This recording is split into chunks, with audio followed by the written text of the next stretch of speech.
I believe it makes more sense to build on what works and fix what doesn't, rather than try to build an entirely new system from scratch. The time for bickering is over. The time for games has passed. Now is the season for action. Now is when we must bring the best ideas of both parties together and show the American people that we can still do what we were sent here to do. Now is the time to deliver on health care.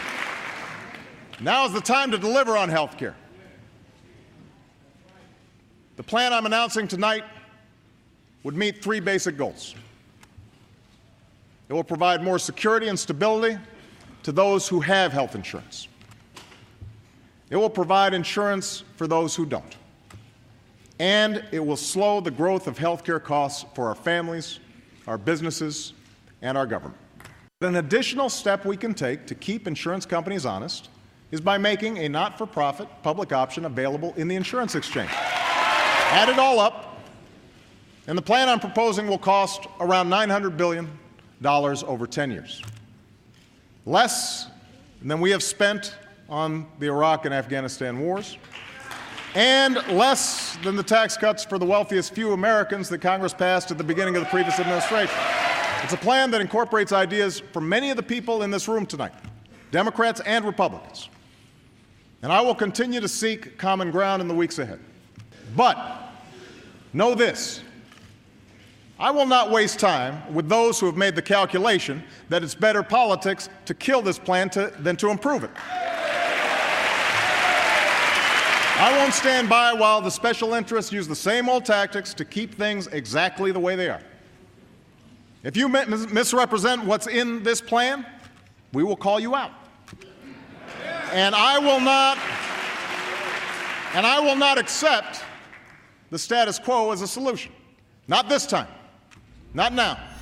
That was the president tonight. The GOP responds shortly. Polling results as well. People who watched the address on whether they liked it or not, whether they think it will help or hurt the debate, and perhaps most crucially, did viewers actually come away understanding what President Obama's vision of health care reform is?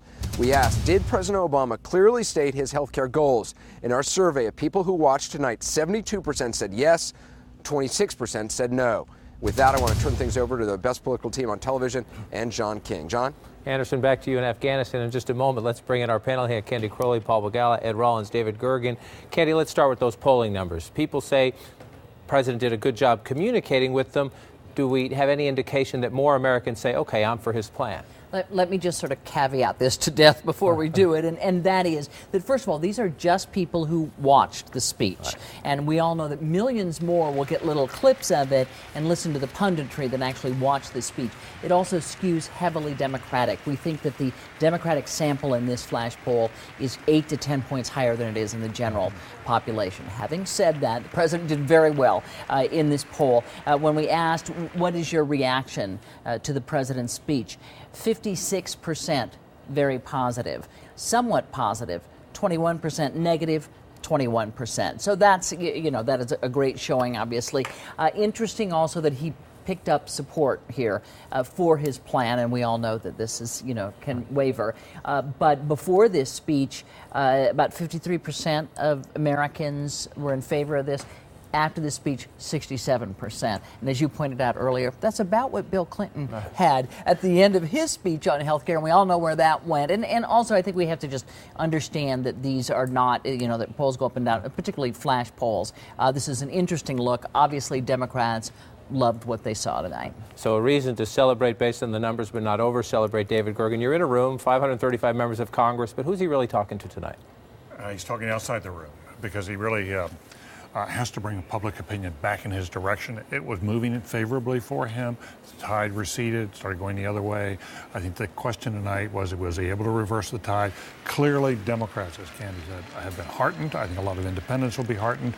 But, and just in the last minute since the speech, everything we've heard on television, everybody is still back to their entrenched positions. Nobody's willing to sort of say, open up and say, let's think about this some more. Maybe the president opened my mind in a new way. And so, Ed Rollins, he did embrace 3 or 4 Republican ideas. He said, this is from John McCain. This is an idea you Republicans have pushed a long time.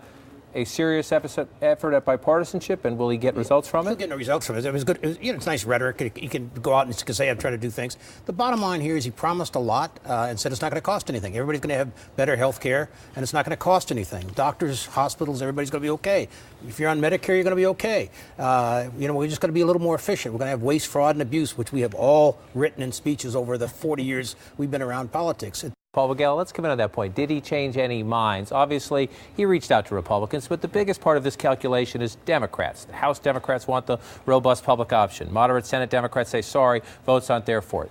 What business did the president do in his own party tonight? That's the most important thing. I think he shored up his own party. Before this speech, the erosion that he had was not with Republicans. They didn't vote for him. It was with independents, and I think he worked hard to get them back. But within that room, those Democrats, he has 57 Democrats in the Senate.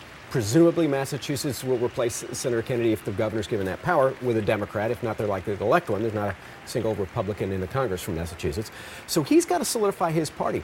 There was talk earlier last week that maybe Democrats should primary Barack Obama if he somehow commits the apostasy of compromising on the public option. I think you'll hear a lot less of that now. I mean, he revved up his party. That's his job in part. But at the same time, he reached out to the independents. It's a difficult trick. I think he pulled it off well.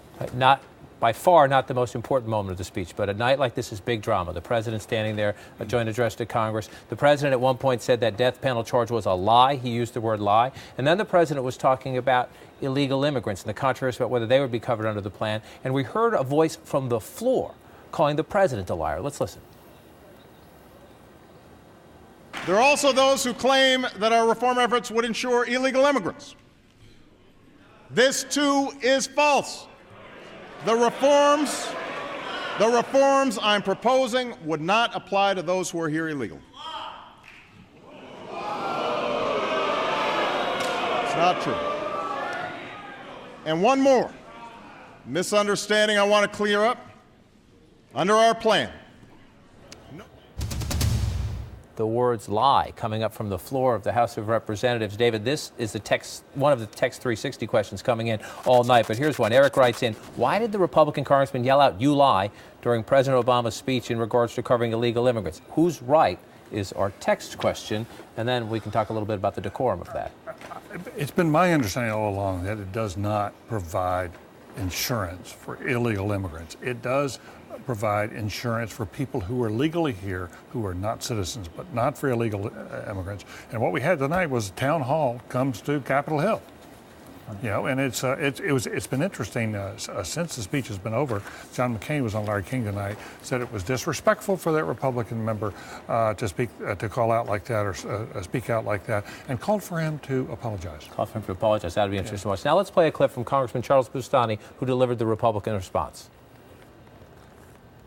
The president had a chance tonight to take the government-run health care off the table. Unfortunately, he didn't do it. We can do better with a targeted approach that tackles the biggest problems. Now, Ed, the Republicans are saying the president failed their test because he didn't take the public option off the table.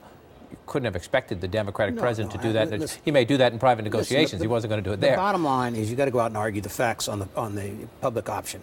Republicans haven't done that. They just say we're against it. And what the facts are is they're going to, in the bill, Senate in the House bill, you add $2 billion of federal money to set this thing up.